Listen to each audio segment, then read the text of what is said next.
Karnataka ഹാസനിൽ insurance തുക തട്ടിയെടുക്കാൻ Sukumara Kurup model ആൾമാറാട്ടക്കൊല. വ്യവസായിയും ഭാര്യയും ചേർന്ന് 2 കോടി രൂപ തട്ടിയെടുക്കാനായി വ്യവസായിയോട് രൂപസാദൃശ്യമുള്ള യാചകനെ കൊലപ്പെടുത്തി.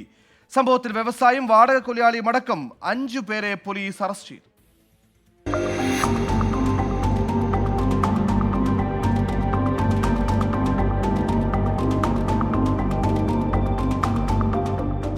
ഈ മാസം 12-നാണ് നാടിനെ നടുക്കിയ കുറ്റകൃത്യം അരങ്ങേറിയത്. ഹൊസ്കോട്ടയിൽ ടയർ കട നടത്തുന്ന മുനിസ്വാമിയും ഭാര്യ ശില്പാറാണിയുമാണ് അതിക്രൂര കൊലപാതകത്തിന് പിന്നിൽ. ഹാസൻ അസിക്കരെ ഗ്രാമത്തിലുണ്ടായ അപകടത്തിൽ മുനിസ്വാമി മരിച്ചുവെന്നായിരുന്നു തുടക്കത്തിൽ പോലീസിന് കിട്ടിയ വിവരം.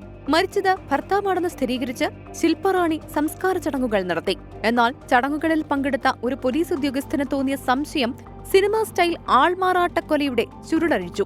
വിശദമായ അന്വേഷണത്തിൽ മുനിസ്വാമിയെ കണ്ടെത്തി ചോദ്യം ചെയ്തതോടെ കാര്യങ്ങൾ പോലീസിന് വ്യക്തമായി. കടബാധ്യത തീർക്കാൻ ഭാര്യയും ഭർത്താവും ചേർന്നൊരുക്കിയ മാസ്റ്റർ പ്ലാൻ. വാഹനാപകടത്തിൽ മരിച്ചുവെന്ന് വരുത്തി തീർത്ത് മുനിസ്വാമിയുടെ പേരിലുള്ള പോളിസി തുക കൈക്കലാക്കുക എന്നതായിരുന്നു ഇവരുടെ ലക്ഷ്യം. ഇതിനായി രൂപസാദൃശ്യമുള്ള യാചകനെ നേരത്തെ കണ്ടെത്തി സൗഹൃദം സ്ഥാപിച്ചു.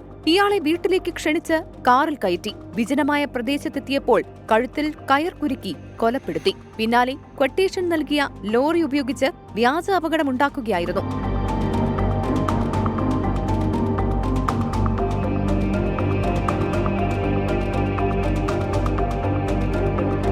സംഭവത്തിൽ മുനിസ്വാമി ഉൾപ്പെടെ 5 പേരെയാണ് അറസ്റ്റ് ചെയ്തത്. ഒളിവിൽ പോയ ശില്പാറാണിക്കായി പോലീസ് അന്വേഷണം ഊർജിതമാക്കിയിട്ടുണ്ട്. 24 ബംഗളൂരു.